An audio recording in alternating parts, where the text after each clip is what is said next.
let's talk about hood struts. They're great when they work, but when they don't, they're a death trap. Who really wants to pay 50 bucks a piece to replace the hood struts? I know I don't. But today we're going to be replacing them, and there's a good reason why. I mean, if I were to leave this as is, if I get stuck on the side of the road or even need to top off oil at a gas station, you're holding it up with one arm and you become one-arm Willie the entire time you're trying to do something. So most engine bays have two hood struts. You can think of it similar to a shock on the suspension. It's going to allow the hood to come up with ease and to shut nice and gently. However, they are replaceable items. They do go bad over time, they do leak, they do lose compression, and eventually you got to replace them. But basically there's this small metal clasp on the back side. My preferred tool is a pocket screwdriver. You just need to lift that little spring up and out, and you can get the prop rod to come off pretty easy.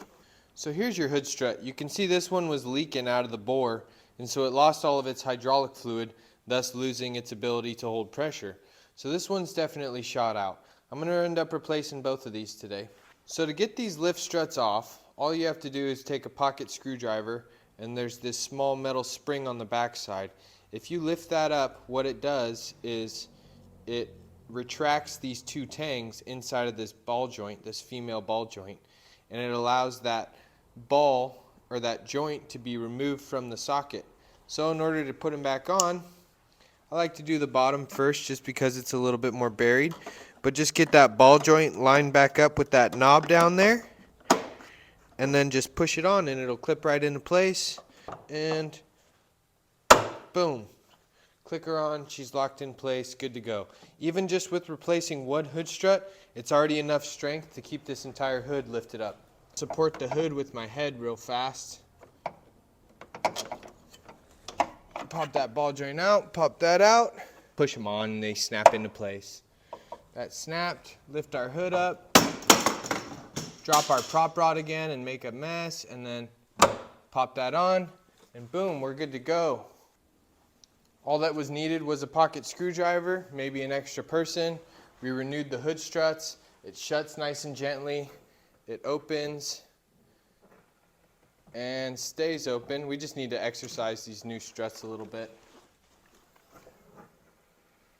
The same concept can be applied to trunk struts. It's the same exact design, could potentially even be the same part number. I'm not sure. Now the main reason why I wanted to talk about this topic today is I've had a lot of these BMW hoods come down on my head over the years. Whether I'm putting my snap-on hood light on or hanging a smoke machine, a battery tester, doing whatever. If you put any weight on these hoods with these lift struts, you just can't trust them anymore. So at the shop I used to work at, we used to have these in bulk, and these are just like a lift support lockout. It's just a little thumb screw with an aluminum block.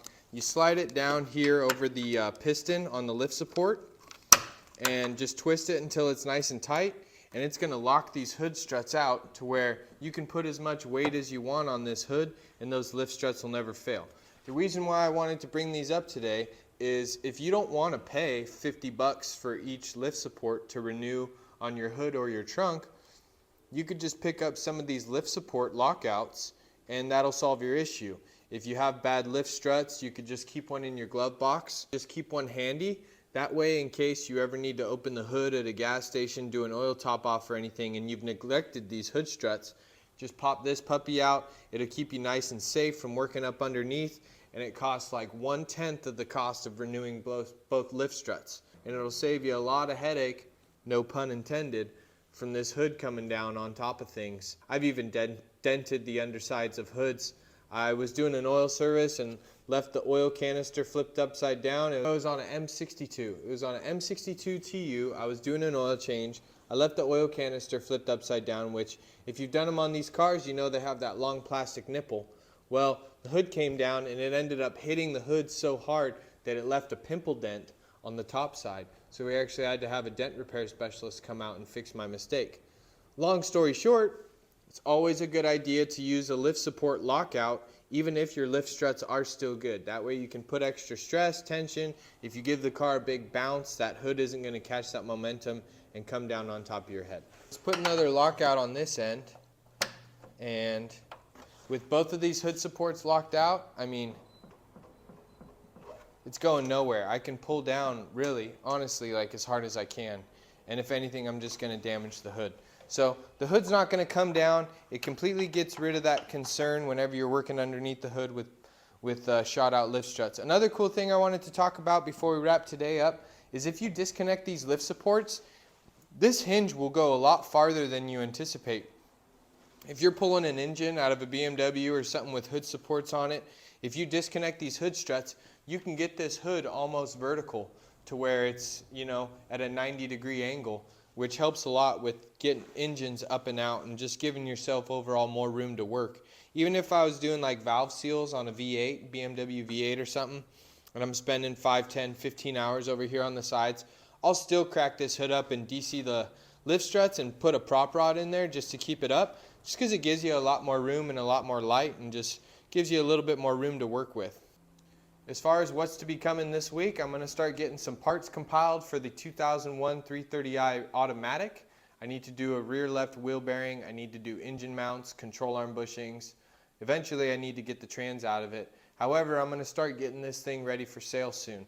So keep an eye on the channel. We'll have some new videos coming out for that. As always, thanks for watching. I hope you enjoyed the video, and I'll see you on my next day off.